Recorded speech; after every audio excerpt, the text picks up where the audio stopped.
विकसित भारत संकल्प यात्रा सिरसा पहुंची। केंद्रीय वाणिज्य एवं उद्योग राज्य मंत्री सोम प्रकाश पहुंचे। सिरसा की सांसद सुनीता दुग्गल, भाजपा जिला अध्यक्ष निताशा सिहाग रही मौजूद।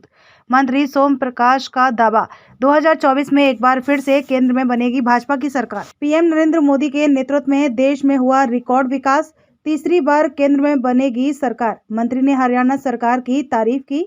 हरियाणा का कार्यकाल केंद्र से भी ज्यादा अच्छा रहा। रामलला की प्राण प्रतिष्ठा कार्यक्रम को लेकर देश के लोगों में उत्साह। 500 वर्षों की लोगों की मांग को मोदी ने पूरा किया। विपक्ष द्वारा कार्यक्रम का विरोध करने पर दी प्रतिक्रिया। अपनी हरकतों के कारण रामलला के दर्शन करने से महरूम यह जाएगा विपक्ष। अच्छा काम विपक्ष की किस्मत में नहीं लिखा। देखिए, विकसित भारत संकल्प यात्रा, ये मोदी जी की गारंटी की गाड़ी जो हर गांव में, हर वार्ड में, शहरों में आ रही है, इसका मकसद है कि देश दुनिया का विकसित राष्ट्र बने 2047 तक। इसलिए हम सारे सेंटर की बहुत सारी स्कीमें शुरू की है, इसका लोगों तक फ़ायदा हो। जिस मोदी की गारंटी की गाड़ी से आने से जो सेंटर की स्कीमें हैं सभी को जागृति, उसकी जानकारी हो। जिनका इसका फ़ायदा नहीं ले सके उनको इसका फ़ायदा मिले। और हम सभी लोग संकल्प भी करते हैं, ओथ भी लेते हैं कि हम देश को विकसित राष्ट्र बनाएंगे। आज दुनिया में सबसे तेज़ी से तरक्की करने वाला देश बन रहा है, सबसे ज़्यादा तरक्की कर रहा है और 5वीं सबसे बड़ी राष्ट्रीय इकॉनमी है। और इसको तीसरे स्तर पर लेकर जाने की हम कोशिश करते हैं और 2047 तक देश विकसित राष्ट्र बनेगा। इसलिए हम सब देशवासी इसलिए कोशिश कर रहे हैं। इस यात्रा का असर 2024 के जो लोकसभा चुनाव होने वाले हैं उसमें क्या असर पड़ेगा? देखिए, हम चुनाव के ध्यान से नहीं है, लोगों को स्कीमों का फ़ायदा मिले उसको ध्यान में रखकर करते हैं। जो सेंट्रल स्कीमें बनाई है, हज़ारों लाखों करोड़ जाता है, ठीक लोगों को तक पहुँचे, जिसको इसका लाभ ज़रूरत है उन तक पहुँचे, इसलिए कोशिश है हमारी। एक बार फिर से जो बीजेपी है चुनावी मोड़ पर है। 2024 का चुनाव लोकसभा का अभी कभी भी ऐलान हो सकता है उसका, कितनी तैयार है बीजेपी? बिल्कुल तैयार है इलेक्शन के लिए। हम तो हमेशा तैयार रहते हैं, हमारी पार्टी का सिस्टम है काम करने का, लगातार काम करते हैं। तो वी आर रेडी। जो सरकार जब भी अनाउंस होगी हम इलेक्शन लड़ेंगे, जोर से लड़ेंगे और तीसरी बार फिर मोदी की सरकार बड़े बहुमत से बनेगी। चुनाव की तैयारियां इंडिया गठबंधन भी कर रहा है, कह रहे हैं वो करते रहे हैं, को रोकेंगे। वह ऐसे बड़े लोग इकट्ठे होते हैं, फिर चले जाते हैं, कोई फर्क नहीं पड़ता है। मोदी के सामने कोई रुक सकता है, टिक सकता है।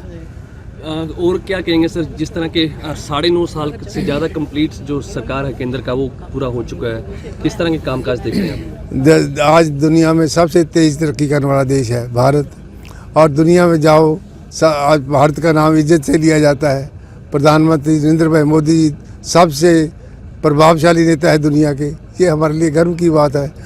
हरियाणा की सरकार को कैसे देखते हैं? हरियाणा सरकार तो और भी अच्छा काम कर रही है।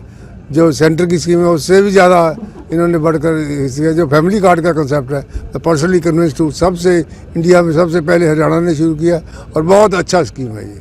इन दिनों रामलला के प्राण प्रतिष्ठा के कार्यक्रम का जो आयोजन है 22 जनवरी को होगा, उसके लिए पूरे देश भर की जनता और खुद नरेंद्र मोदी भी पूरे देश की जनता को निमंत्रण दे रहे हैं, लेकिन विपक्षी पार्टी विरोध कर रही है कि ये आरएसएस और बीजेपी का कार्यक्रम है।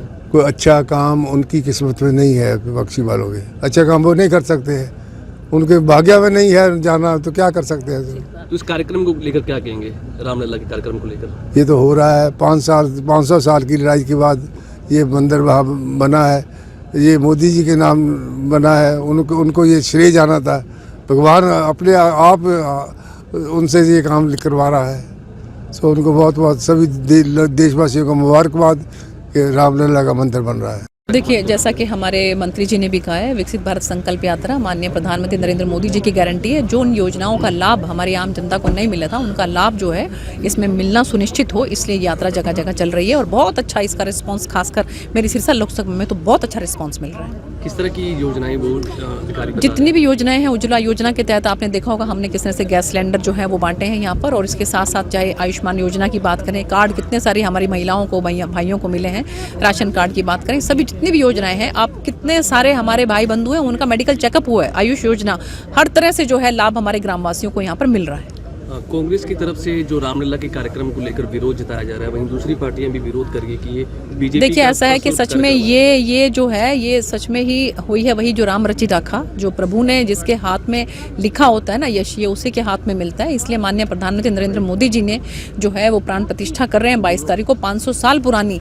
ये हमारी एक सनातन परंपरा जो थी उसमें हमारी ये इच्छा थी कि हमारा भव्य राम मंदिर बने, तो भव्य और दिव्य राम मंदिर बन रहा है। तो इसके लिए मुझे लगता है कि हम सबको उसके अंदर उत्साह के साथ, जोश के अंदर शरीक होना चाहिए, उल्लास के साथ उसके अंदर शरीक होना चाहिए। और पूरा का पूरा भारतवर्ष नहीं बल्कि पूरा दुनिया के अंदर जो है आज ये माहौल है और सबके सब रामलला का इंतजार कर रहे हैं कि 22 तारीख को किस तरह से भव्य उनकी प्राण प्रतिष्ठा होती है। देखिए बहुत समय से माननीय प्रधानमंत्री जी की जो एक गारंटी है वो गाड़ी लगातार पूरे हिंदुस्तान के अंदर घूम रही है और उसमें हरियाणा के अंदर और वो भी सिरसा लोकसभा के अंदर जितना लाभ इस विकसित भारत संकल्प यात्रा का हमारी आम जनता को मिला है, मैं इस बात के लिए माननीय प्रधानमंत्री जी का तहे दिल से धन्यवाद करती हूँ, माननीय मुख्यमंत्री जी का भी तहे दिल से धन्यवाद करती हूँ। और इसके साथ साथ जैसा कि हमारे प्रधानमंत्री जी ने भी आप लोगों को बताया कि शायद पहली बार ऐसा हो रहा है कि गांव-गांव में जाके हमारी आम जनता उनके लिए हेल्थ कैंप लगाए जा रहे हैं, उनके लिए टीबी जो है उसकी टेस्ट के लिए उनका स्पुटम लिया जा रहा है, उनका ब्लड प्रेशर चेक किया जा रहा है, उनका शुगर टेस्ट किया जा रहा है और आपकी जितनी भी सरकार की योजनाएं हैं उनका लाभ उनको मिल सके उसमें ये आप लोगों के सामने किस तरह से सारी स्टॉल लगी हुई है। तो मैं इस बात के लिए बहुत बहुत धन्यवाद करती हूँ प्रधानमंत्री जी का भी और मुख्यमंत्री जी का भी। आयुष्मान योजना में मंत्री जी हमारे जो मुख्यमंत्री हैं वो एक कदम और आगे बढ़ गए, हमारी केंद्र की योजना में 1,20,000 तक की जिनकी आय है उनके कार्ड बनते हैं, लेकिन मुख्यमंत्री जी ने आयुष्मान योजना को चिरायु हरियाणा कहते हुए 1,80,000 तक की लिमिट की है कि 1,80,000 तक की भी जिनकी आय है उनके आयुष्मान कार्ड बनेंगे। उज्ज्वला योजना के तहत हमारी बहनों को यहाँ पर गैस कनेक्शन मिल रहे हैं, राशन कार्ड बन रहे हैं, पेंशन बन रही है। कितने लोग हमारे पास ऐसे आए कि उनकी 60 साल की उम्र होते ही अपने आप उनके बैंकों में खातों में पेंशन आनी शुरू हो जाती है। और मैं इस बात के लिए भी धन्यवाद करना चाहती हूँ, ये बहुत अच्छी योजना और हमारी सरकार लेकर आई है। यहाँ पर जितने भी हमारे भाई बंधु बैठे हैं 1,80,000 रुपए तक की जिनकी आय है और अगर उनकी बेटी कॉलेज में पढ़ती है, चाहे वो सरकारी कॉलेज में हो चाहे प्राइवेट कॉलेज में हो, तो आपको चिंता करने की बात नहीं है, आपको उस बिटिया को कॉलेज में पढ़ने के लिए फीस देने की जरूरत नहीं है, उसकी सारी फीस हमारी सरकार देगी। ये बहुत बड़ी योजना जो है आप लोगों के लिए हमारी सरकार लेकर आई है। इसके साथ साथ अगर किसी की आय 1,80,000 रुपए से लेकर 3 लाख रुपए तक है तो उसकी 50% जो फीस है वो हमारी बिटिया अगर कॉलेज में पढ़ती है 50% फीस जो हमारी सरकार देगी, केवल 50% आपको देना है। तो ऐसे उसमें मैं चाहती हूँ कि आप लोग अपनी बेटियों को जरूर पढ़ाएं। माननीय प्रधानमंत्री जी की बेटी बचाओ बेटी पढ़ाओ योजना के तहत जो है ये योजना हमारे मुख्यमंत्री जी ने हरियाणा के अंदर लागू की है।